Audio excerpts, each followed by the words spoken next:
500 years ago, he washed ashore the sole survivor of a shipwreck. And upon the skull of the man who killed his dad, he said, "I'm mad, I must eradicate piracy, injustice and cruelty, and all my sons will follow me, so evildoers will believe that this man cannot die." G'day, this is X-Band, the Phantom Podcast. Our website is chroniclechamber.com, and you can subscribe to our podcast via YouTube or through your favourite podcast apps. Do not forget to give us a rating on your podcast app and tell a mate about us. Funny enough, did get a comment from someone that they did try and leave a rating for us on, I think it was the Google Play or something, and they weren't able to do it. So they went on and jumped on YouTube and gave us a comment instead. So, so that was kind of cool. So this is going to be episode 232, and we're going to discuss the latest daily story titled The Phantom's End, which has caused a lot of fans' feedback and discussion over on various websites like social media, the Comics Kingdom website, and even amongst us and amongst other fans in other mediums as well. So what we thought is we'll get the guys. Stephen, Dan, how are you guys going? Yep, doing all right, Jerm, yourself? Yeah, not bad. I've had 2 weeks, a week and a half off of holidays, and I've been back for 2 weeks, and I think I'm due for another set of holidays. It's a tough life. It is a tough life. Dan, how are you? Yeah, good, mate. I know what you mean. You go back to work after holidays, and it's amazing how quickly holidays have become a distant memory in the rearview mirror, and we start to look forward again. So, yeah, not long till Christmas. You've got to keep telling yourself that. That's it. I think it's like about 10 Sundays to Christmas, or maybe even less by the time this comes out. But anyway, the 261st daily story, The Phantom's End, started on 18th of April 2022 and ended on 3rd of October 2022, and featured a whole lot of controversies that has caused a lot of anger and discussion amongst fans. I would go as far as saying that probably besides the Phantom's wedding, this has maybe caused the most angst or the most discussion amongst fans. What was angsty about the Phantom's wedding? Didn't you hear about the so-called Parliament discussion about whether Diana should marry and live in the Skull Cave in the New Zealand? Yeah, New Zealand. Oh, really? Parliament. Yeah. There are still people today who say that the 21st Phantom should never have gotten married, and that was the end of the strip. I wrote a piece recently about Peter Kingston, and after he passed away, and he was adamant that the strip should have finished when Wilson McCoy died. There are other people who think that the strip should have finished when the Phantom got married. And now we've got, well, it's an interesting one that we've got at the moment, because this is a strip that is set up just in case the strip does finish, and there'll be people who think that we've jumped the Tony DePaul has jumped the shark and taken the Phantom into territory he shouldn't have taken it. But anyway, I'm getting ahead of myself, Jerm. Sorry, there's a lot. I'm very excited for tonight's discussion, to be honest. Yeah, no, it's going to be a very good discussion. Now, we have talked with Tony DePaul, and he is wanting to do a podcast with us, but he's got some things going on, and it's fair to say that we can't wait. So that's the reason why we're doing this standalone discussion amongst ourselves, and then down the path, we will have another chat with Tony DePaul as well. Now, it is worth noting that we do a running commentary on the newspaper stories in our monthly Comics and News podcasts. However, in saying that, we will do a 10-15 minute review of the story, look over the story, and then there's some topics and discussion points that we do want to discuss. Now, before we do also go on the story, there is worth making mention of Tony's website, his blog, which is tonydepaul.net. He has a essay, I think is fair to say, about this story, which he delves into, and we will be touching a lot upon that.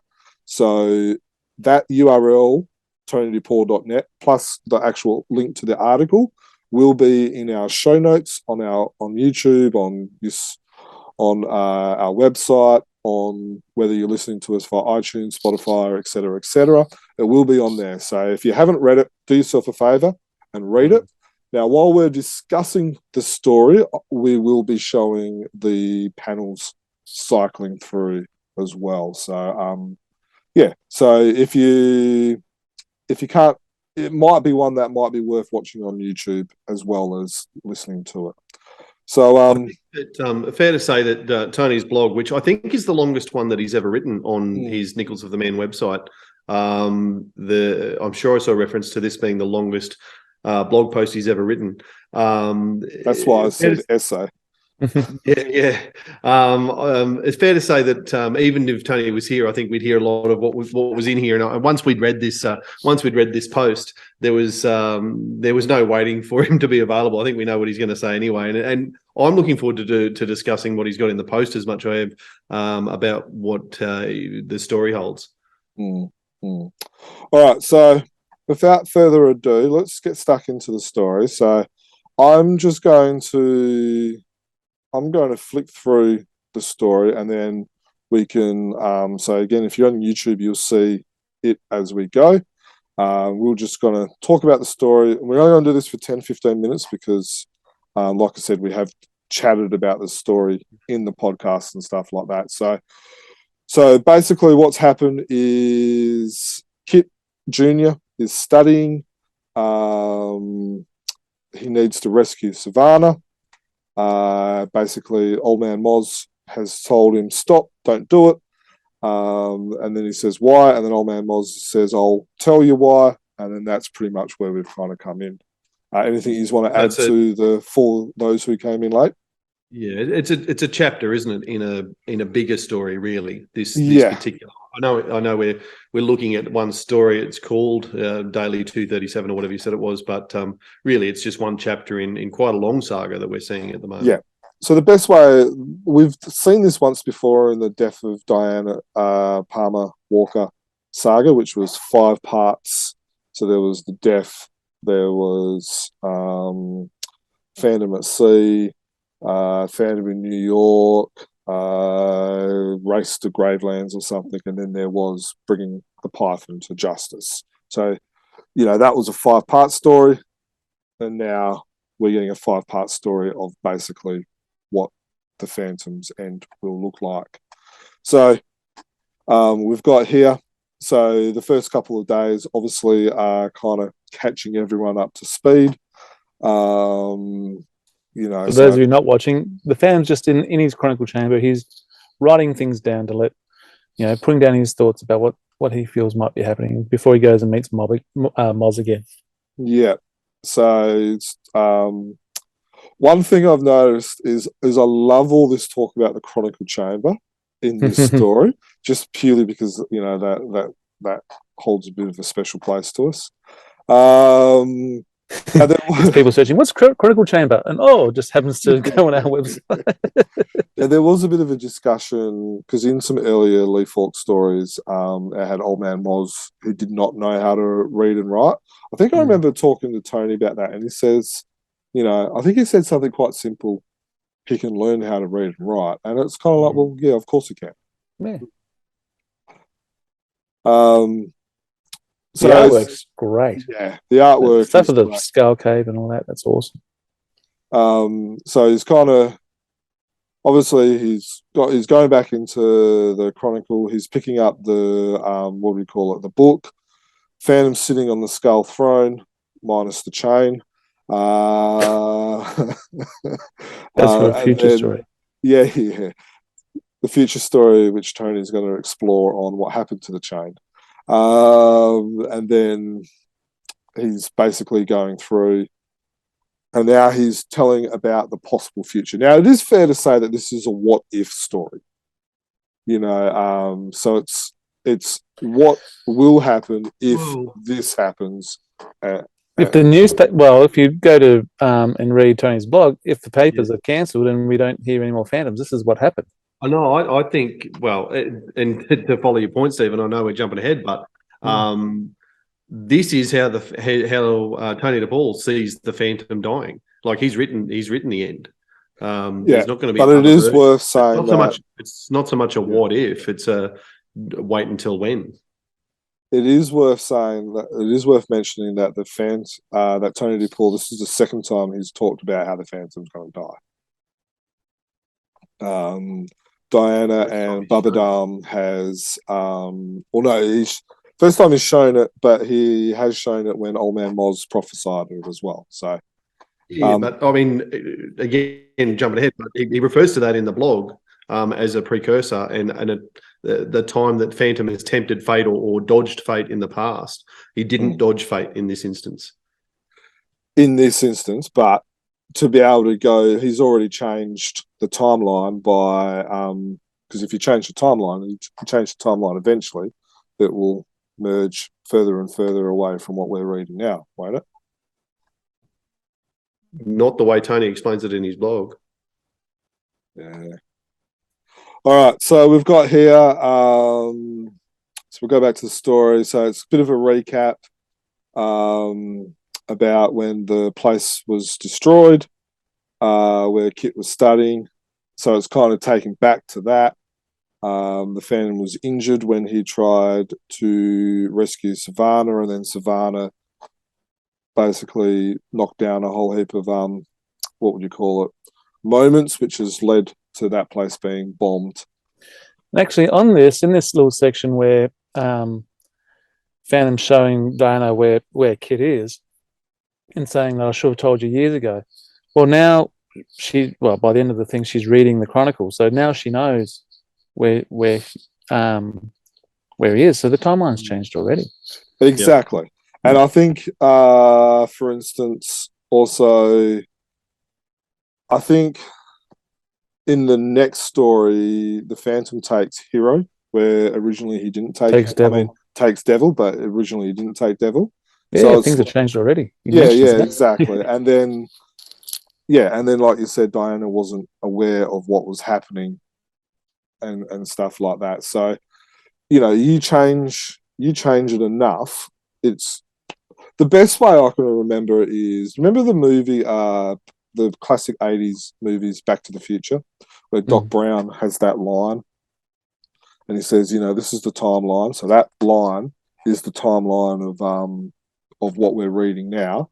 And then you make little changes, it does go on a new path. So that's so here's Kit basically turning his back on, he's talking to his parents, and then he's basically turning his back on the role of the Phantom, which I must admit I found kind of weird, and I still don't really know what to think about that. Like, should that be something that Kit should have done? Like, is this a true portrayal of Kit? Do I like this portrayal of Kit? I'm not really sure if I do. What it made me think about, I think he talks about avenging there somewhere. And wasn't the first Phantom also known as the Avenger? Yeah. I also like if you go back a page or two, another one. Yeah, I like the back forward. Yeah, I like the little symbols that happen in the Indian place where it kind of looks like the good mark. Yeah, and you do see them later on when with old Kit. And then you've kind of got, as he's holding it, you can see his ring symbol there. Mirrored there. There's signposting a little bit better with little wavy lines and stuff like that, which we've talked about in various podcasts. That's a flashback in a flashback. A flashback in a future. Yeah. So there's Savannah basically killing Jumper, which has set off the thing. There's Old Man Moz. And then we've got this bit.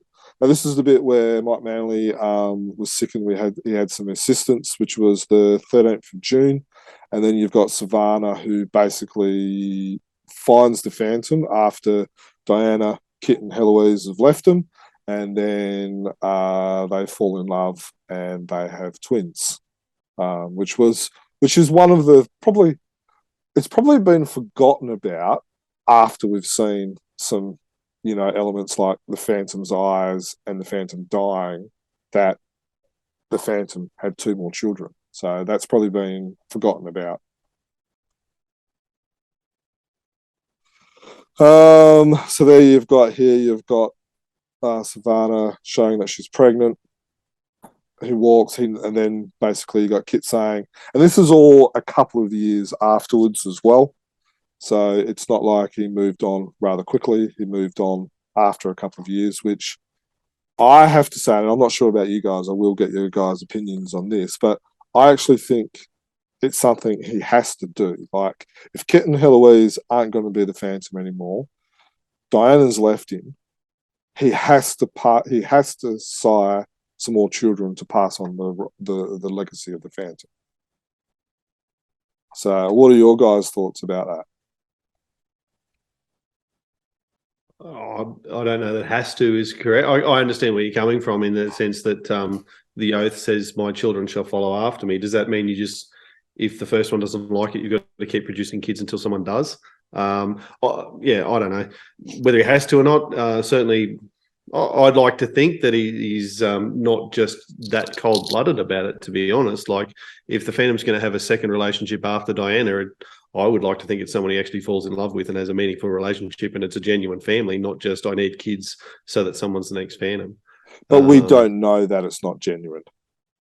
He doesn't think about Savannah in his final moments. No, he doesn't. Like he's saying goodbye to her, he gives her a kiss and stuff like that, which is but I guess your question, Germ, was does he have to do that? And maybe I've misinterpreted, but were you asking that he's got to do that so that he has kids to pass the mantle on to? Yeah, I think he does. What did Diana and Heloise have to leave him in the first place? So that was explained in the previous I know that's another story. It's a bit thin, isn't it? That explanation. You'd like to think that Kit and Heloise might have more loyalty to the family and the oath than what they show in this timeline. Yeah, and I agree with that. I think I'm not sure I like the way Kit is portrayed in this story. To be blunt, I think I think he's portrayed better than the way Lee Falk has portrayed him in the past, and I think Tony DePaul has done a great job in making Kit a man and a likable person. Because Kit was just a big doofus the way Lee Falk wrote him. But I don't know. I don't like. Maybe I don't understand his grief and his vengefulness, or his punisherness in this story. But I just that is kind of the point, though. That is kind of the that's what's left a sour taste in lots of people's mouths. But that's kind of the point of Tony DePaul, as he outlines in his blog, wrapping up the strip in the case that the strip is wrapped up for him, and he's got the Phantom finishing, not just the 21st Phantom, but the Phantom's line finishing, and this is how he writes that it finishes. Well, so the prophecy was the Walker. So we're assuming that Savannah names his children not Walker, but her name, which I can't remember her name at the top of my. Davy, isn't it? Yeah, something like that. So we've got the Phantom. Interesting, and I've only really just figured this out on the 2nd of July. There's actually a clue in here that the Phantom says, I was shown this place in the Longo Forest, those woods that make men mad. Mozsaw, he tried to warn me. So he remembers that this was the place where he was buried in the Longo Forest. And then, he knows he's walking into a trap. Then you've got the epic gunfight, which goes on for about 2-3 weeks.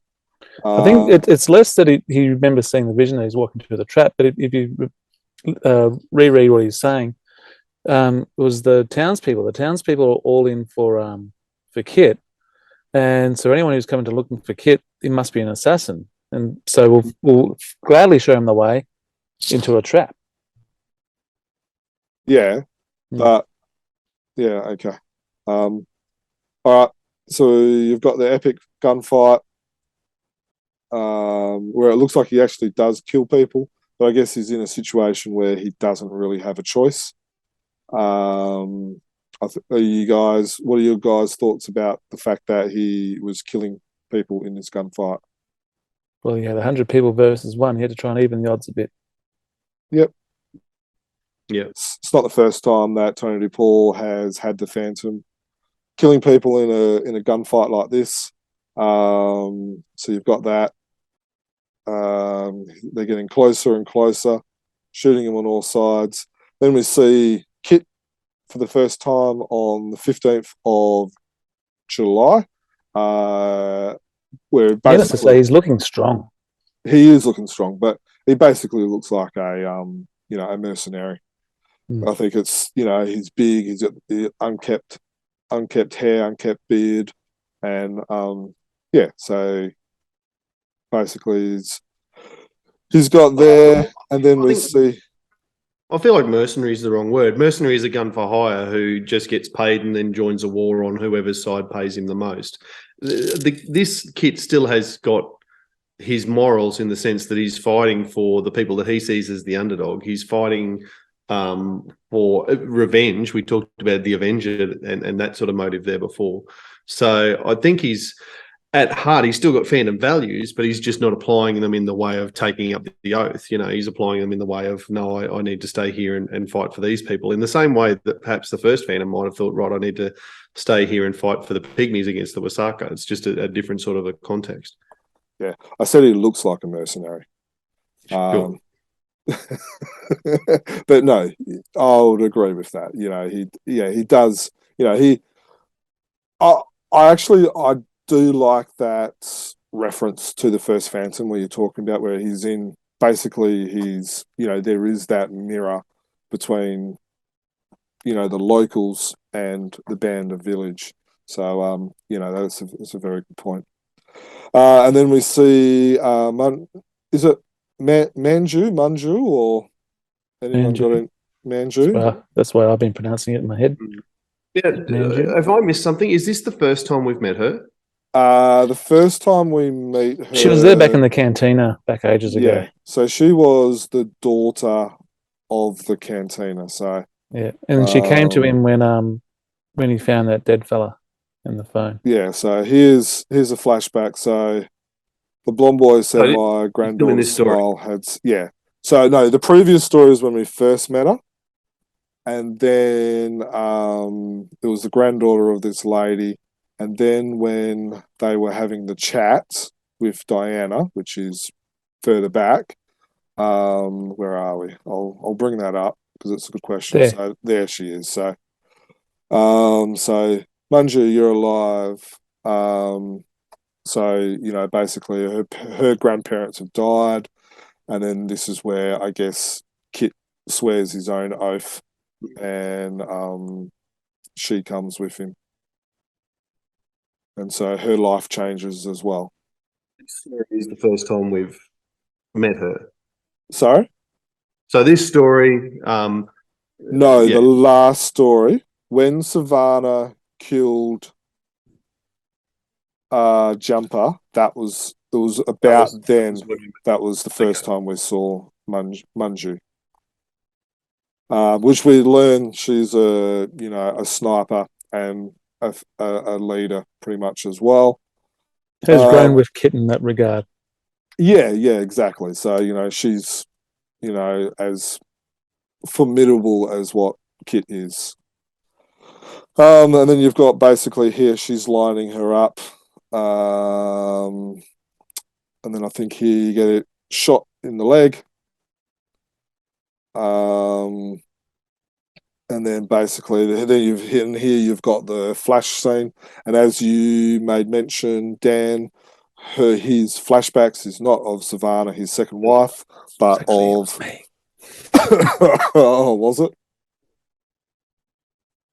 Yes, we all hold a candle to Diana. There's no other women. And I like it. It's a shame in a sense that we didn't get that Mike Manley didn't get the chance to draw this particular sequence because I do love the the callback to Cy Barry's artwork for the Phantom Wedding. Yes, exactly. Which is no criticism of is it Scott Hone or Hone? Scott, Scott. Yeah, who has drawn this? It's beautifully done, but it's a shame for Mike that he didn't get the opportunity to draw these ones.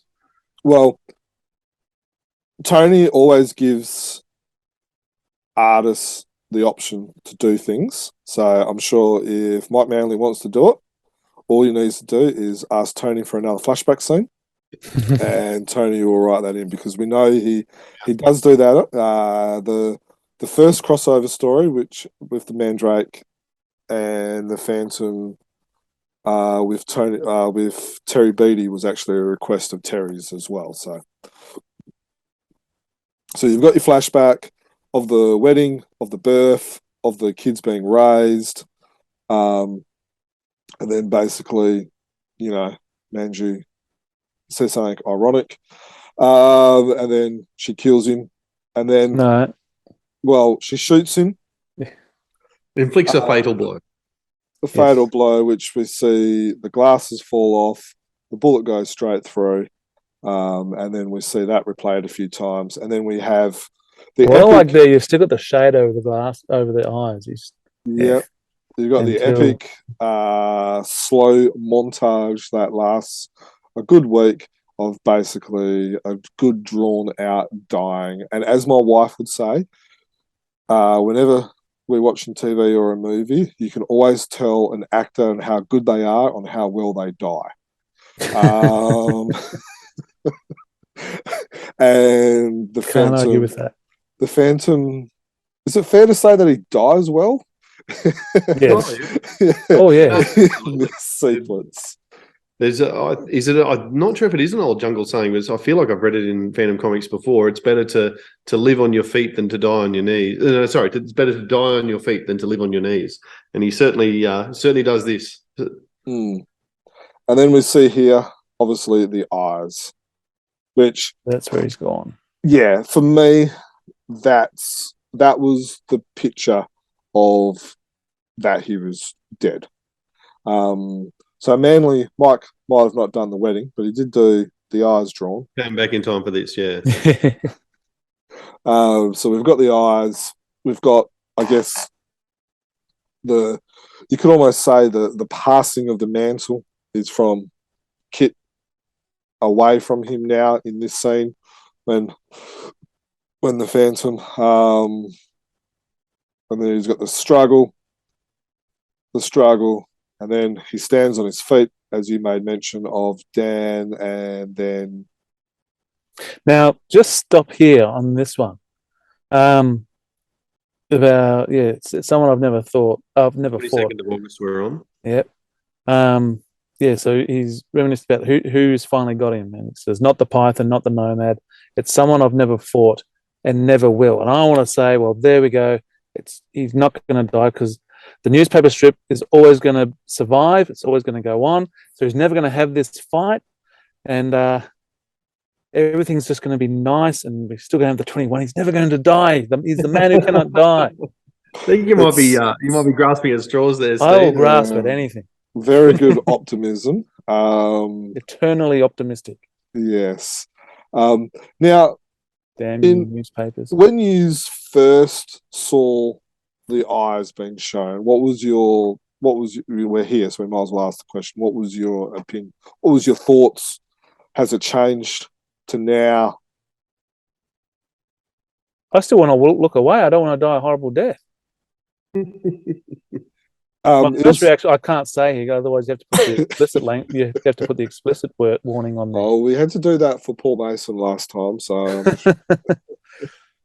when it first came up, what the? It really was. It's interesting they chose blue eyes. I think was it in the Post? They said that it was something that Mike Manley wanted. So it's interesting. Like, they went into that much detail that it's like, okay, we're going to show his eyes. Now, what color are they going to be? So, some Velvet Underground song. Linger on the pale blue eyes. So then you've got, a Phantom's End, bam, and then you've got it. Then you've got the flashback.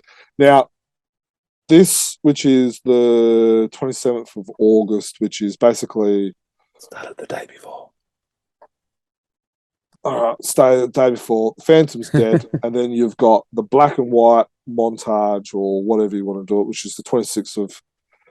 You've got Diana's hair, and then you go through there. Now, did any of you guys notice the skull inside her hair? On the second reading, I did. Like when I first saw it, it's still a bit of stunned silence about the fact that because the Phantom never dies, and no matter what's happened in the lead up these previous 2 weeks, he's been shot through the leg, he's been shot through the heart twice, he's been lost his glasses, we've seen his eyes. It says this is the Phantom's end. For me, it was still a bit of stunned silence. And this panel that you've got up on the screen, 27th of August, is the fade to black. This is the day that he dies. This needs to be the annual post that you put out every 27th of August from here forever, Germ, the date that the Phantom died. I was stunned for a while, and then go back and then see the skull in Diana's hair, which is obviously very clever work from Mike. Mm. But so the monkier or the name, the alias, whatever word you want to call it, of the man who cannot die is not that he doesn't die, but it's that it's passed on to the next generation. So the 21st Phantom is always going to die. He might not. We may never see it, and we might always only we have see. It's on the 27th of August. But you know what I mean. Like it might. It was always going to happen. We might have not seen it. We might have seen it. This might be it. There might be another death, or or whatever. But the fact is the Phantom is always going to die. So when because you're not the first person who said, "Oh, but he's the man who cannot die. He can't die." I think some people, and I'm not saying you are, but I think some people are grasping too much on that. No, you're misinterpreting. What I meant was, like, you're still holding out that just because I'm a 45-year-old man and I've been reading the Phantom comics my entire life, and that's always been the 21st Phantom. And no matter what predicament he's in, he hasn't died. I completely get what you're saying. That of course the moniker is from the passing of the cow then the oath and the rings from Phantom 1 to 2 to 3, from father to son. Of course that's where that is, and of course that. That's part of the charm of the character, is that he's an ordinary man and can die. But in my 45 years on Earth and the Phantom's, what is it, nearly 90, he hasn't. So yeah, it's still shocking to see. Yeah, and I think it's obvious that a lot of fans are shocked. Like I've been intrigued reading and watching fans' reactions to this. I've seen everything from Tony DePaul doesn't understand the character. He's trying to make a name for himself, and he's only been writing it for what, 20-something years. He's been writing it since like '94. Fairly sure he's already made the name for himself. Yeah. So he's been writing the Phantom for almost 30 years. And the official lead author on the strip, which rightly or wrongly, and people can argue this as much as they like, but a lot of people see the KFS newspaper strip as the law, that is the base story, and everything else springs from that. So yeah. So anyway, I'll want to raise that into a little bit more. So we'll keep going on with the story. So you've got basically the people bury the Phantom. They acknowledge that he was a great warrior. And then this guy makes a joke of him. Yeah. And then you see where the Kit... Now, go back, please. Now, this is really interesting. I think it's really interesting. Go back another one. So we're talking about the 1st of September. Yes, 1st of September. Now, this is the first time that we see Kit after learning that the Phantom's dead. Can you see Kit's eyes? No. Go to the next one. Can you see Kit's eyes? We've got the shade covering. So at the moment, I reckon everything's in flux, or in there's no decision made yet. He could, could the pathway change? Then next one, I think, is when, the first 2 panels, shade, and then he realizes I'm going to have a drink, which is something that the Phantom doesn't do. and we see his eyes. Yeah. I think I that agree with those 3 days I think are excellent and just really, I think, set this mood of reflection of confusion and what's Kit going to do next, and then in the end he's going to stay this path that he's down on. That is the moment that the Walker lineage, as we've always understood it, notwithstanding Savannah and her kids, but this is the moment that the Walker lineage stops and is not going to become the 22nd Phantom. In that panel there. Yep. No, I agree with that. It's very good storytelling and very good. It's very good picking up and explaining as well. You see the rings. Basically, he's talking about, how he's not going to take it up. Then obviously he's conflicted in the bedroom, which is the night for the 9th. And then he wants to go visit the burial place. Wearing the belt, which is interesting, not the rings, but has put the Phantom's belt on, which is an interesting touch. Because at this moment, I've got hope springing again. Going, oh, maybe he will have a change of heart. But Manju was wearing the rings as a necklace, which I thought was amazing. And then, well, it's a trophy, I guess. And then you've got also this here where you've got the Phantom. Kit holding the rock, which almost could be kind of like how he would hold the skull to swear upon the oath, and then he puts the rock down and basically walks it out. And then, as you can basically, Old Man Moz echoes what you said, is basically he's turned away. And then we see this one where basically he dies as well. He dies. It's funny, this panel, and we're looking on the 17th of September now, which is the panel where Moz tells of Kit Jr.'s death, or Kit's death, and you see the quite macabre scene of the bearded skull with the bullet hole through it, and Kit has clearly died. I found this almost as disturbing, if not more, than the other one, because this was like a definite underline, full stop, that's it. The Phantom 21st is dead. Kit's not taking on the mantle. We know that Heloise is not interested. That's it. So for whatever I said before about, well, that was the moment that we knew, this is the moment that it was underlined and full stop, and there you go. Exclamation point. Do you think it might have been because we've known for a while, and we've known for probably the past 5 years when we first talked to Tony DePaul, that he was going to explore the Phantom's death, but we didn't know that we were going to see Kit Jr. die as well. So maybe it might be a little bit why it kind of shocked you maybe a bit more than the Phantom, because you weren't expecting this. And then, so you've got here, basically, the Phantom grabs the journal. Again, a question I do want you to think about, is the Phantom portrayed correctly, that he's still trying to be smarter than everyone else by hiding the Chronicle?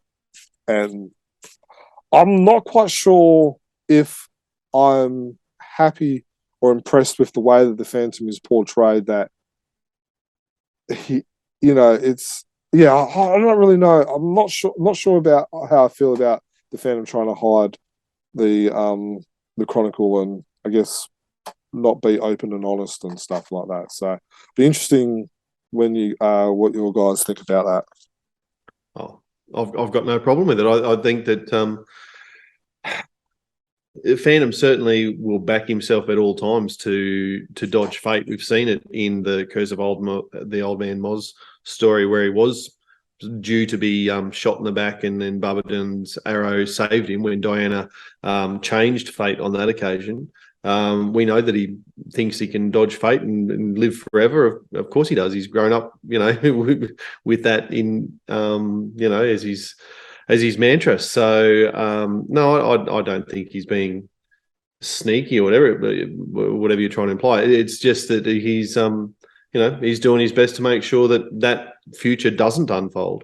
And it's just two fellas trying to outsmart the other one, really. And Yeah. Oh, certainly the levels of deception going both way between Moz and the Phantom. Tony DePaul explains that really well in his blog. It's quite clever the way that they're both trying to outsmart each other, I think. Yeah, and then we talked about here again when he first left, he didn't have Devil with him, and now basically he's on his way to go rescue Savannah. So he's aware of his death.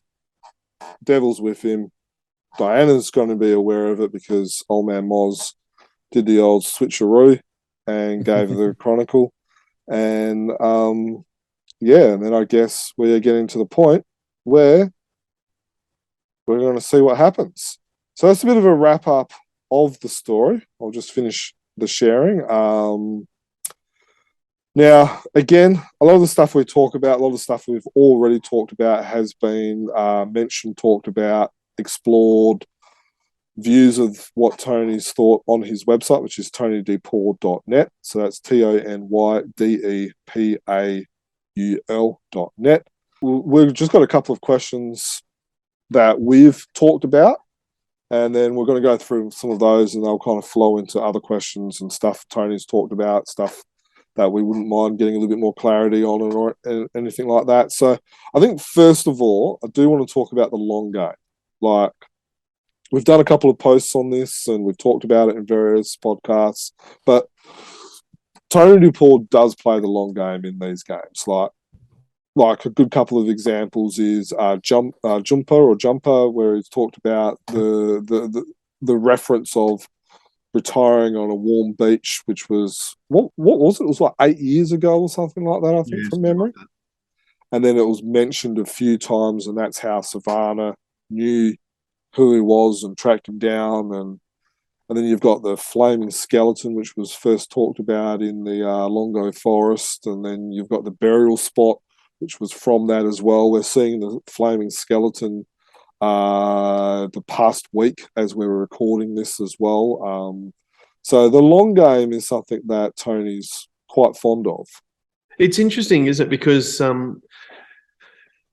the Phantom, by its very nature as an adventure strip, as an ongoing comic concern, appearing in the daily newspaper and the Sunday newspapers, it is a long game. And certainly Lee Falk, I suppose, at no stage, he would say that at no stage did he know when if the next story was still going to be approved and all the rest of it, certainly in the early years. And he would just write from day to day, not necessarily thinking about the end of the story.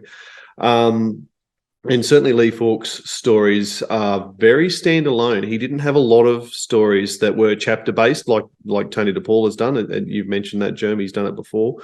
And he didn't even necessarily have stories that referred back to previous stories in any way. They could all be read as standalones. Yeah. We've certainly seen Tony DePaul. Very few recurring villains with Lee. Yeah, exactly. So we've certainly have seen Tony play more of that long game, and he has he's progressed the age of the twins. He's aged the characters. He's moving the story forward, which is something that Lee Falk never did. I feel like I've probably argued for in the past, and there's moments like this where you go, geez, be careful what you wish for, because it's not necessarily what you want in the end. Yeah. Look, I love the continuity. It makes you go back and read it. I have seen a couple of people actually comment that whenever they see the little reference notes, like the editor notes of like, this is reference to this strip, like they actually go, oh, I went back and read that story and I understand this now. So there are people out there that are actually enjoying those, using that to be able to do a deeper dive in past stories, which I think is a good thing as well, because it brings some realism to the character, I think. Depth, yeah, depth to secondary and third level characters, especially. Like we're seeing like a good example is that besides Guran, no one's probably actually had any other band of villagers that have actually had names. The villagers, the natives. Now we've got Bobadom, we've got, there was another guy that challenged Guran to the chief and stuff like that as well. So he's bringing in characters that we've never experienced before, which I actually really do like. It's a lot of planning. It's not just off the top of your head this day, is it? It's yeah. Yeah. And I think having been in the fortunate position to chat with Tony a few times and obviously reading through his blogs, it's a lot of those he doesn't necessarily know where it's going to go. He plants things, and I think when he writes things like, you mentioned Jumper saying that he'd like to retire on a warm beach. I think there are times where he thinks, oh, that's cool. I'll just note that off to the side. And he must have a big book of things he could refer back to at various times. And then something, so it's not necessarily like he's got the next 10 or 15, 20 years mapped out. But he just does keep a record of those things that he think, oh, that'd be cool to refer back to. So, yeah. When like you see those movies and they're trying to map stuff and they've got this huge board and they've got all these bits of string and cutouts and newspapers and all that. I reckon Tony's got like that in his man cave or in his basement or his attic or something like that. He's just got this huge wall and it's just this big felt pin-up board, and he's got. It's more like a. Do you ever watch that Sherlock Holmes show with the Mind Palace or whatever it was? It's just an incredible recall. Yeah. Maybe he does have a Mind Palace. Either that or the massive felt board. But yeah, it's amazing. Like when you go through and all that. Dan, you made mention of something. Be careful what you wish for. So I thought that was a good point to go to, a good segue to go to the next point. Now, on podcasts before, Dan, you've been on the record. I've been on the record. I think Stephen sat on the fence, so maybe he was the smartest one of us all, where we've talked about that we would have liked to see the Phantom dying. No, I can tell you that I would not have been on the fence. I would have said, no, I don't want to see the Phantom. I think that's where you sat, on the other side of the fence. I would have been definitely on the other side. So 21 is always our Phantom. Bruce Wayne is always Batman. Oh, well, he's not always Batman, but I'll ask you, Dan, because you have been on the record. You're our resident Fawcus, yet you've been on the record saying that you would like to see the 21st die. Are you still of that opinion? Well, now I have seen him die. And so did I enjoy that? No, of course I didn't. I'm sure that what I would have said, anyone can, put a pin in this and go back and listen to previous podcasts if they like. If they're that keen and they want to go back and check previous stories of the Phantom, they can check previous podcasts. But I feel like what I would have said is that long term for the strip, it might have been better if Lee Falk had killed the Phantom every 20 or 25 years in his journey, and that way we would have that more more realistic. Yeah, it would have been more realistic. The fact is though that we haven't had that, and it's the 21st Phantom who's still in existence, 90 years on. The thing is, it's not 90 years in his time; it's always the present day. Yeah, true. That's true. Which becomes problematic when you're writing a generational hero that's set in real times, and you're trying to marry up who's the 19th or what was going on in the world for the 19th and the 20th and the 18th Phantom sort of thing. More, you just ignore that. It's comic. It's a bit fun. Yeah, absolutely. Yeah. So you've seen the death now. Where would you sit that if basically they were like, okay, we are going to kill off the 21st Phantom, then we're going to see, the 22nd, and then every 30 No, well, that's years the problem with this story. That's the problem with this story. We have seen the end of the Phantom, not the 21st. We've seen the end of the Phantom because Kit opted out and then a year later died anyway. And you can say as much as you like about Savannah and her kids, but we saw no evidence that they had Phantom training. We saw no evidence that they were going to become or take up the role. The rings are lost. The Phantom as a character, is gone. Yeah, see, I disagree with that because the rings have been lost before. The fans Now who's being optimistic? yeah, well, maybe I'm being optimistic, but Savannah and the twins were in the deep woods. They were being read chronicles, so they would have been aware of it. The bander could have trained them and stuff like that. So I think the Walker line might have been gone, but it doesn't mean that the Phantom line would be gone. It might not be the Phantom that we like. We might not like, Savannah being the mother of the next Phantom, but I think the Phantom,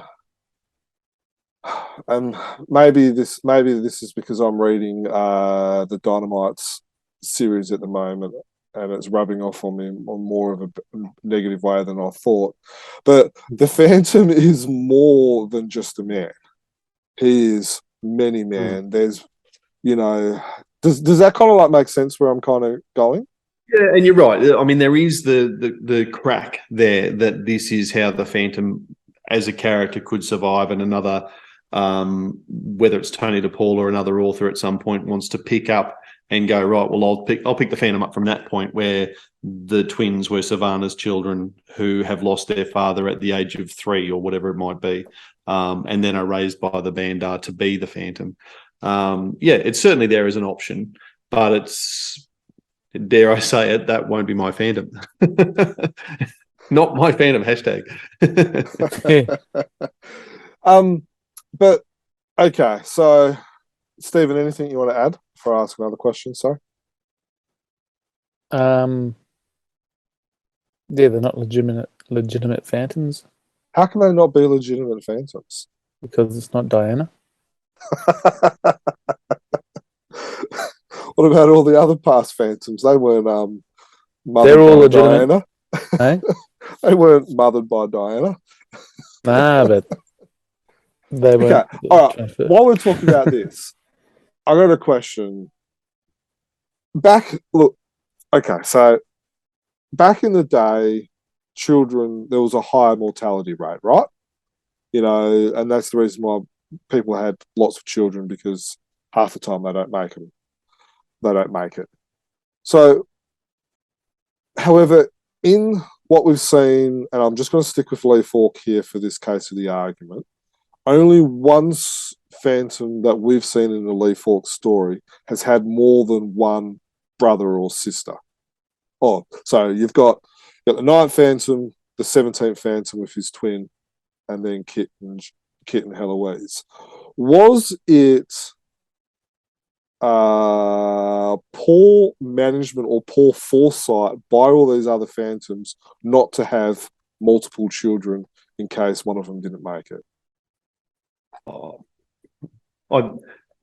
Lee Falk didn't tell a lot of stories about the Phantom and across the previous 20 generations, and just because he didn't tell us that the 4th Phantom had 6 kids doesn't mean that the 4th Phantom didn't have 6 kids.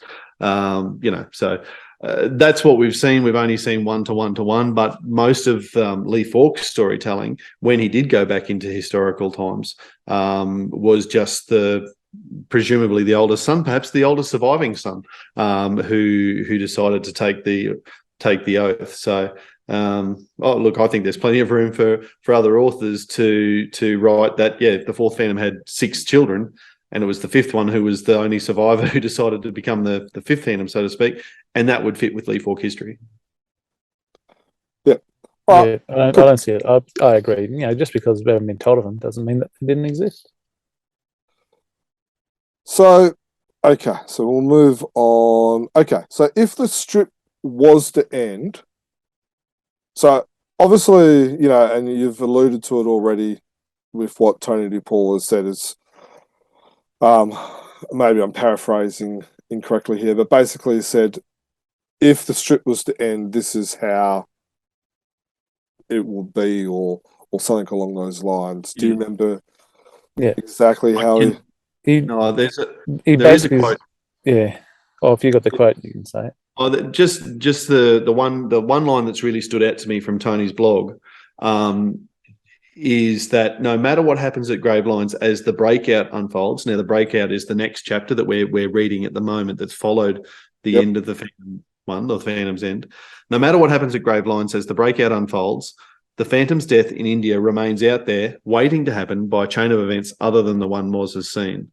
So no matter what comes next in the remainder of this chapter, whatever comes next, and Leaf and Tony's been quite clever in the fact that he's given himself the out once this is finished to just go back to writing normal Phantom stories, comfortable in the knowledge that he's pocketed the death and can go back to it if and when it's needed. But it's out there, it's published, and it's there. So. That answer, and that was around the strip. Do you read that as saying that no matter what the Phantom, Diana, Allman do to try and change the timeline, it's going to be in vain? Yes, this is how it ends. The Phantom will always lie in that grave in India. How he gets there is another matter entirely. Like, it could be that things go all right for Kit and he comes back and that sort of stuff happens. But 21 does not reside in the tombs, in the crypt, because and Tony's been clear on that. He doesn't want him there. He's died on mission and no one's been able to find him.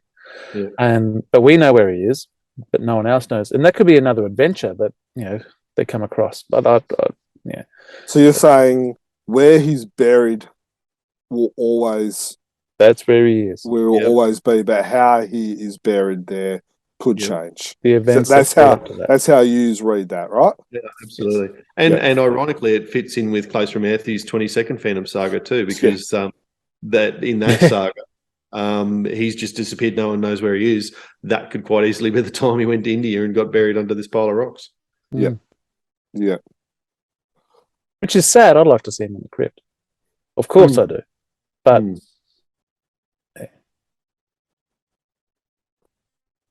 all right, so do you guys like how the 21st died? Well, he died fighting. He didn't die guessing. What's the word? Didn't die wondering. That's the word. That's the phrase. There's lots of little bits in the dialogue in those weeks where he's and when Manju comes up and with what he's saying, I can't remember off the top of my head. And when you go back and read, and just, you do your second reading or you do your third reading, and just these little tidbits and little bits that come up between what he's saying, what Manju's saying, what the others are saying. Really, what's the word I'm looking for here? Really gives credit to the Phantom and how good a person he actually was. And like I said, not going to die wondering. He died of a phantom. It was the Phantom's. It was a Phantom's death. He died in battle. If it was Thor, he'd be going to Valhalla. So, you go, Dan. I was just going to say, I don't actually think it was a Phantom's death. I actually think it was not really a Phantom's death because he wasn't really fighting bad guys. I think that's why it is a Phantom's death, because if he had died against Python or Nomad or Baba Boo or Big Al or anyone at any point, he wins those fights. Because he had to be taken out by a sniper from hundreds of meters away. That's the only way anyone could get him. Plus fighting 50 to 100 guys as well. Yeah, exactly. Yeah, but so like that doesn't bother me. What bothers me is that he wasn't fighting bad guys. Like, whenever I think of a Phantom's death, it's it's fighting against huge odds, fighting against 50 guys on a pirate ship, and he's and stuff like that. It to me, it just doesn't seem like a heroic enough death because he almost died by friendly fire, in a sense. Unfortunately, you make a good point. Sorry? What did you say, Dan? friendly fire. How about his father? The 20th Phantom was killed being stabbed in the back by a Sing pirate who he trusted. They were rowing out to shore together, and in the belt, I think is the name of the story. Yeah. That's a worse death, isn't it? Yep. But I've just, I've seen, and maybe, I've just seen other deaths of the Phantom, and I don't know, it just doesn't, like the 21st Phantom, and we've said it before, he's our Phantom. He's the best Phantom of them all. He's, and we've seen futuristic Phantoms where they make reference to the 21st Phantom being the best Phantom of them all. It just doesn't seem like a heroic enough death. I don't know. It's just. But what would be? It's not how I would like to see that. If the 21st Phantom was to die, he has. It happened on the 27th of August. That's not how I would like to see it happen. You want him fighting people who are like Sing pirates. You want them to be actually bad guys, not people who are fighting. Yeah. Not a miscommunication or misunderstanding. Yeah, I just didn't like that miscommunication where basically he died because of friendly fire. I just don't think it's a heroic enough death. And I know it's, we praise Tony DePaul on his realism with the stories, and now I want the stories to be less realist and fantasy. But this is the death of the 21st Phantom. At least I'm consistent in my grasping it. Well, see, I was the same. I wanted to see the 21st Phantom die, and now I'm just like, no, I don't want it.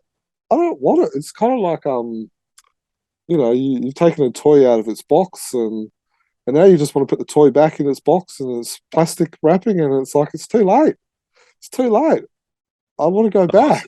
Yeah, that's a bad analogy for me, because the first thing I get when I get a toy is to take it out and play with it.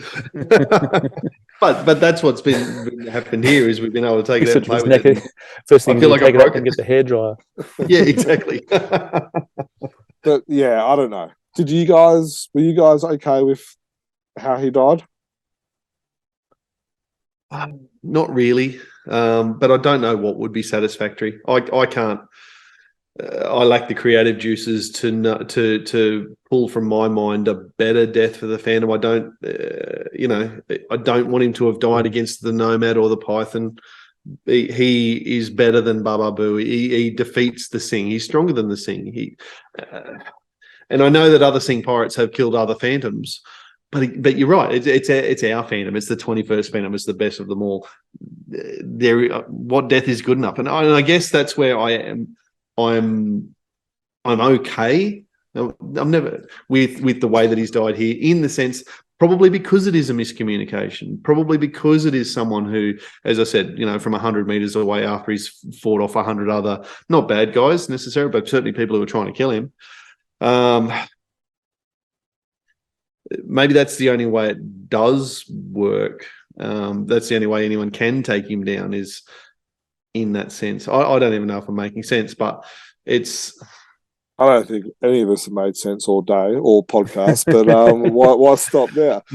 I was thinking, I'm trying to remember the story. I think it's the Lady Luck pirates, and they've got him, he's prisoner, and he gets buried alive.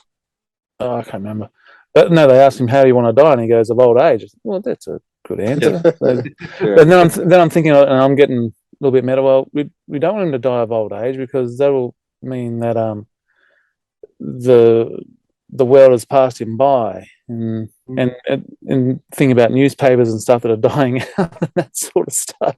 So we're getting back to the actual format that we have the Phantom in newspapers and whatever, and the subscriptions are dwindling. We've had it here in Australia where News Corp no longer carrying the strips. Was it Lee Papers over in America no longer carrying the strips?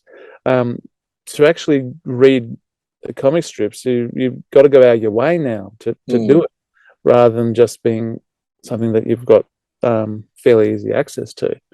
And for my mind, that's old age passing you, and the world passing you by, which is a sad time. So okay, so, and I think in a past podcast where we talked about but what we'll see in 5-10 years. I think it was you, Dan, that actually said that you predict that the newspaper strip will actually be cancelled. Yeah. So when that He's happens, right. No. we're all blaming you. I'm blaming Rupert. Yeah, that's where the blame lies. No, I'm blaming you because you said it first. No one else thought that might have listened to the happened before I podcast. said it Oh, on the that's a podcast. good idea. I might cancel it because Dan said it. However, now that things are all on the KFS or the Comics Kingdom website, I'm reading much more comics. I barely read the newspaper anymore. And I spend my morning going through all the comic strips. I'm reading comic strips I haven't read for ages. Yeah. So, what about the Phantom's eyes? Did you like the showing of the eyes as he died? Did you see it as a symbolism of? I like it that he's got the blue eyes. There we go. You can see me. So did you like seeing his eyes, the symbolism behind it? Would have you rather not seen it? I think like Is it is a too many? wrong word. Because of course I didn't like it.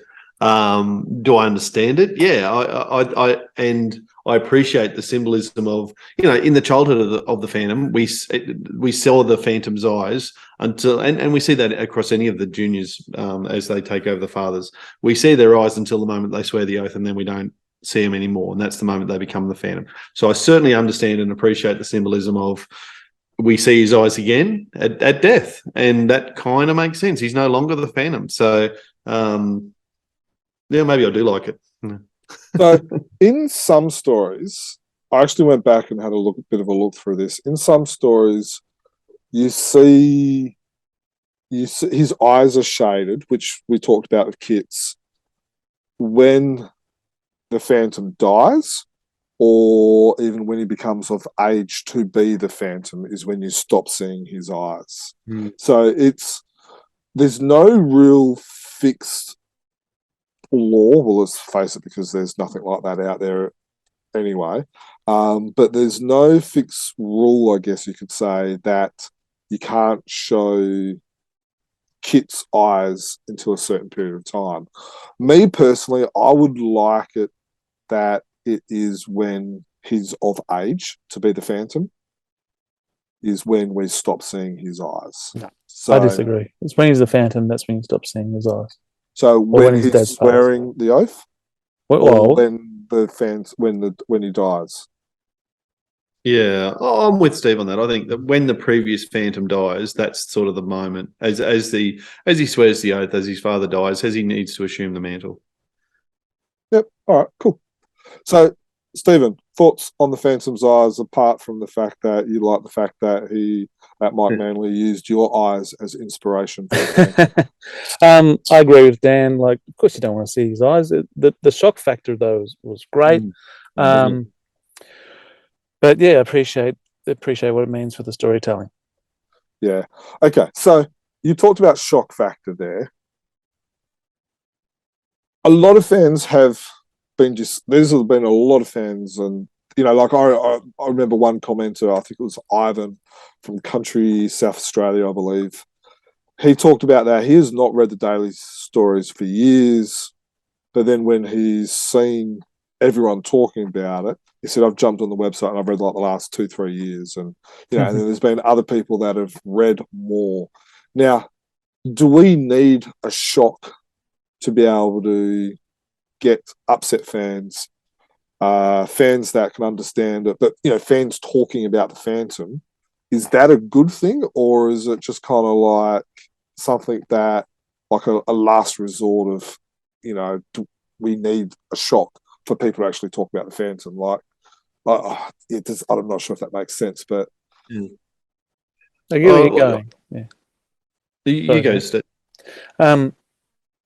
Yeah, I get what you're saying. Where it draws people back in. You need to make people uncomfortable. You need to put a disruption in there, or a shock, and obviously, as you were just saying, you have this fella from country, was it South Australia, and many more. All of a sudden, people talking about it. Oh, there's something exciting happening in the Phantom. I'll go back and read, and which is great. So anything that can get more eyes on the Phantom is a great thing. The trick then is, how do you outdo it next time? And that's always the trick. And well, we've seen Diana die. Yeah. So what will be the next Phantom thing? die. And the trick though is to stay realistic and not alienate your readers.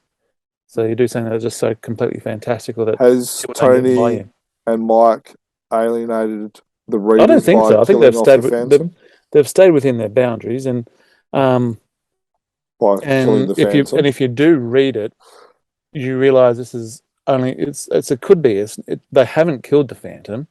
It's what's happening far in the future, and as we know, it's never the future; it's always the present. Yeah, so that's a good way of explaining. Very similar as the 22nd Phantom Saga. This is what happened in the future. It's always the future, whereas we always read the present. I do think that a shock to the system like this does help readership, boost readership, even if it's a temporary one, brings a few people back, all that sort of stuff. I don't think for a moment, though, that Tony has written this story to do that. I think he's written it because he wants to tell his version of how the Phantom dies, and he's conscious of the fact that his time could run out to do that at any moment. And so he just wanted to get that down on paper and have that published, so it's out there and it's locked in for his universe at the very least. And it can just sit there ready to go whenever it's needed. So I agree, Jerm. I do think that these sorts of things are useful in terms of garnering new readership. And I hope that old mate Ivan from Country South Australia picks up a fruit comic and subscribes and lots of people join him. But I don't think that that's why Tony did it. And it's a good challenge for the writer, or in this case for Tony, to be able to do it.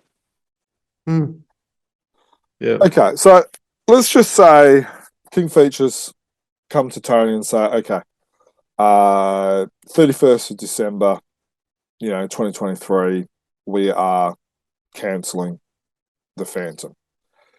Is that when, look, we know it's probably not going to be planned like that. It'll probably just stop all of a sudden and stuff like that. But let's just say you might get a month at best. Yeah, so let's just say King Features do the right thing. Well, they're not doing the right thing by cancelling it, but doing the right thing would be that they never cancels. Yeah, doing the right thing in giving Tony adequate time to do it. Should he end the strip by this story again? No, he's already done. He said he's told the story. Yeah, he doesn't need to do it again. He'll absolutely refer back to this, but it doesn't need to be told again. Okay. So for me, I would like to see it that if he was to get a timeline like this time this is going to be the last strip, I would like to see him revisit the death and then that be the end. That said, I think he probably would do it, because he mentions in his blog post about giving Jeff the opportunity to draw the Phantom's death in the Sundays. So if under those circumstances you've just outlined, if he gets a good long lead time, I wouldn't be surprised. And he may even already have it, mostly drafted, ready to go. A Sunday that revisits this and tells the end of the Phantom. Daily uses Daily to tie it together, and then Sunday's the one that wraps it up. I'd like to see another version of the Phantom's death where he still ends up in that grave, but he's ended up there in a different way. Yeah. And that's Jeff's story. Yeah, I don't know. The optimist in me is like that we just never see it again. It just becomes like that pizza-induced dream from 2 weeks ago where it's just that figment that just lays there and you just shudder every time you think about it. Okay, so the last question I have is, and this is kind of spawned from some comments that I read, and like I said, I've been very interested in reading a lot of people's comments because there's been a lot of anger and angst, probably directed in the wrong way or in the wrong direction. So Can you give some example of this? Because like I've been off socials for a while. So, for is this on instance, Facebook or is this on Facebook, Kingdom? Comics Kingdom, by fans, by casual readers, by, hardcore fans that have been reading the strip for, 40, 50 years, longer than we've been alive for. Not going to mention names, No, but, so you like don't have to there's mention been, names. But what have they been saying? so like there's been, Tony. So the question that I have is, does Tony have the right to kill off the 21st Phantom? Does Yes. anyone have the right to kill off the 21st Phantom? I think that Tony's got more right than anybody to decide how the Phantom dies, and he's been writing the Phantom comic strip for a quarter of its existence, and that speaks to the volume of work that Lee Falk put out there. But I think Tony's got more right than anybody to decide how he would like to see the Phantom wrap up. And look, anyone, I could write I mentioned my creative juices earlier. If I come up with something, I could write a story about how the Phantom dies. Any of us has got the right to do it. It depends on who wants to believe that particular version, I suppose. Yeah, so I agree with you, because one of the comments is Tony does not have the right to kill off the Phantom. And then it's like got me thinking, well, who does have the right to do it? Of the current creators out there, there's no one else who has added and written as much as what Tony does. And dare I say, probably understands it from a creator point, understands the character from a creator point. I don't believe there's anyone out there that understands, other creators out there that understand it better than what Tony does. Person of recent times who might be able to say that would be Claes Ramethi. But he's no longer with us. He's no longer with us, obviously. And when he, towards the end of his career, decided that he wanted to write stories about the 22nd Phantom, he took the soft way out of just saying, well, Phantom's disappeared and no one knows where he is. He didn't want to tell that story. So perhaps he feared the backlash. At least Tony's gone, you know what? I've got an idea. I'm going to tell it, and here's how it is.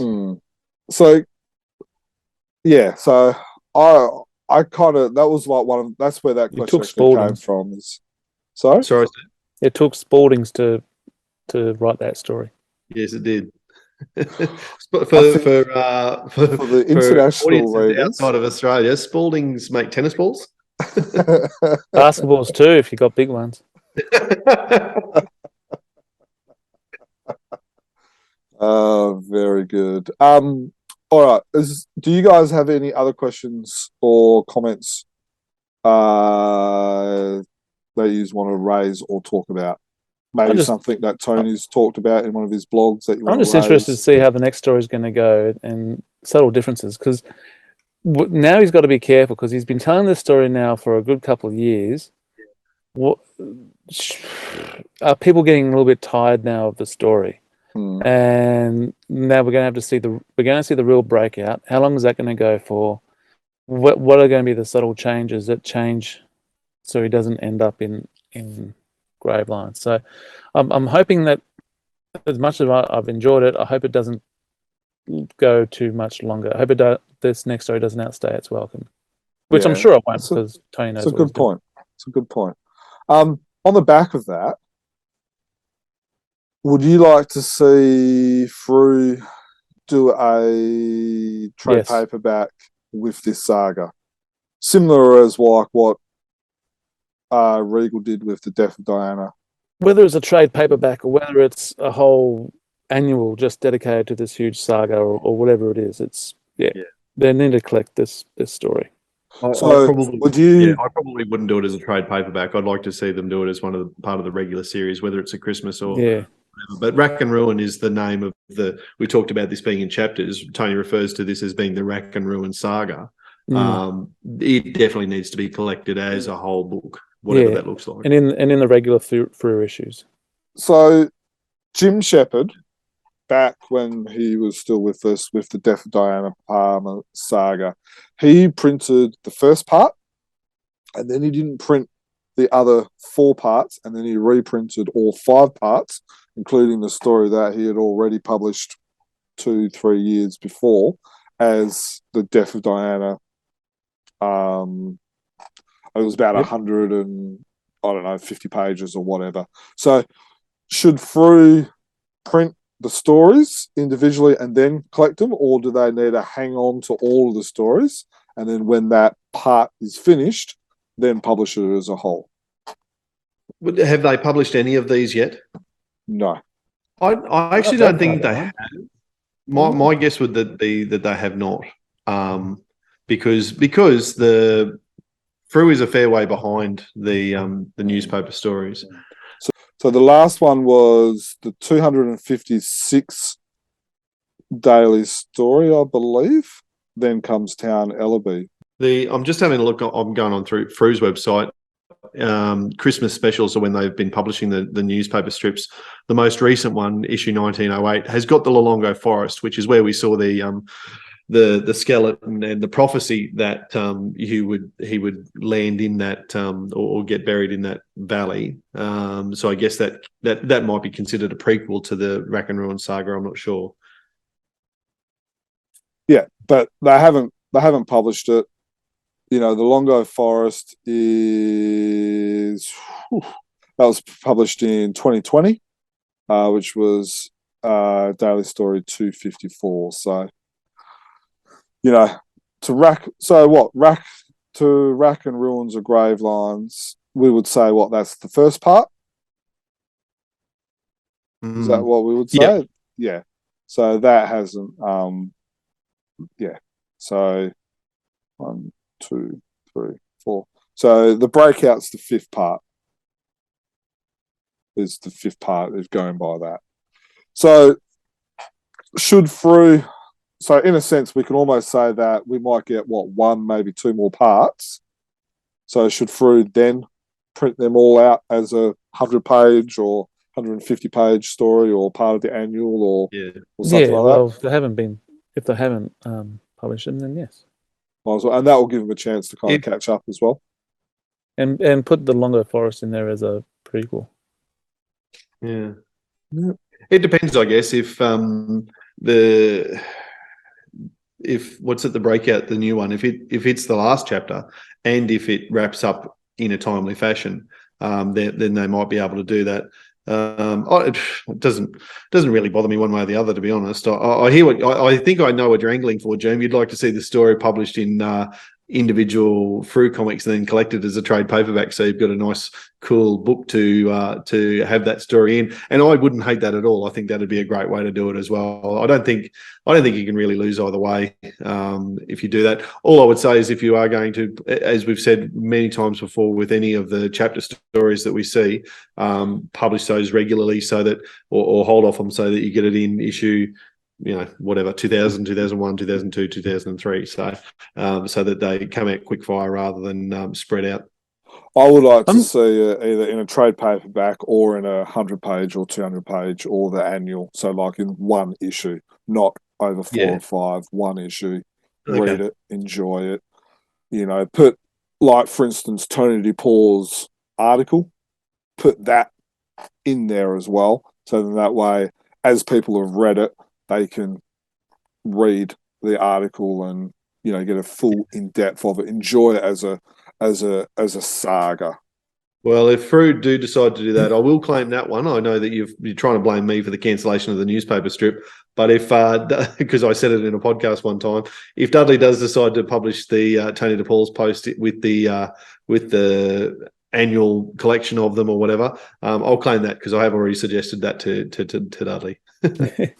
I'm just looking through the list of stories. I reckon we go further back than what we've just been saying, those 5 parts. I reckon this has got to be a huge one. Start with the Twins' Futures, which puts Kit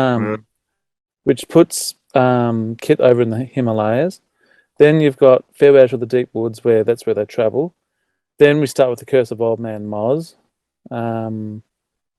Kit's Letter Home. Yeah, Kit's Letter Home. I was just wondering whether you do Reckoning with the Nomad, but I know that's already been done. But yeah, definitely Kit's Letter Home.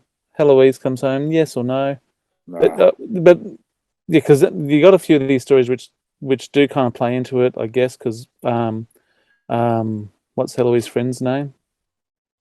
Cardia, because she has a bit of an incident which is brought up in the stories, and Yeah, I'll just want. Yeah, you'd have the actual saga as we've got here, probably staying with the Longo Forest. But yeah, I reckon Twins So- Futures, Farewell yeah. to the Deep Woods, Curse of Old Man Moz. Well, and actually, Follow I'm just scrolling through Tony's blog as you're speaking, and his last paragraph in that indicates that there might be 3 more chapters to go. He says these threads will play out in the chapters remaining in the Rack and Ruin saga. Maybe 3 chapters to go. I think you'll see them at work in the stories that follow. So yeah, the breakout doesn't sound like it is the last chapter. It sounds like there's at least 2 more after that. Yeah. So maybe they won't be time for these to all wrap up nicely before Dudley needs to start putting them into Free Comics. So if there's 3 more chapters, it means that the strip can't end before the end of next year. So we've still got the strip for another few years. So No. He says the next sentence is you'll see all this in the stories that follow, if they follow. So the last time the Phantom visited Gravelines in the present, not in the future, which was the first time he rescued Savannah, was when... No, that was in the future. Yeah, no, that's what I'm saying. The last time he visited it that was not in the future was actually when he rescued Diana with Savannah's help. So maybe it's going to go full circle that Diana and the Phantom rescue Savannah. We have been chatting about is Diana going to play a part in this? And I definitely think that she's going to play a part. And you may have just hit it on the head there. Sorry, Steve? I think it's one of those occasions that I might agree with Jerm, and what he says is it's got credit. Well, she'll need to get her skates on because she's currently sitting in the Skull Throne reading through the Chronicles while the Phantom's galloping off on a horse. So he's got a fair head start. Yeah, but he's been caught up battling a skeleton. Anyway, so we just wanted to kind of... Is there anything you want to say lastly before we kind of wrap this up? We'll just say, and this is, as I said, I've just caught up with the end of Tony's blog, and I think this is worth reading because it highlights, I guess, what I've said at different times. Well, this is definitely the end. 27th of August was when he died. Blah blah blah blah blah. Tony's probably sitting here because we know that he listens to the podcast, and thank you, Tony. We're flattered that you do. But good to know at least one person does. That's right. He's probably chuckling away at all of our inanities the whole way, going, "You guys have got no idea." But we're going over here, and he's way over there. Oh, that's right. We're missing the mark completely. He's on a different plane. I like this paragraph towards the end of his blog. He says, "Do keep this in mind. The 2 possible outcomes now hanging in the balance, which is the Phantom dies or the Phantom doesn't.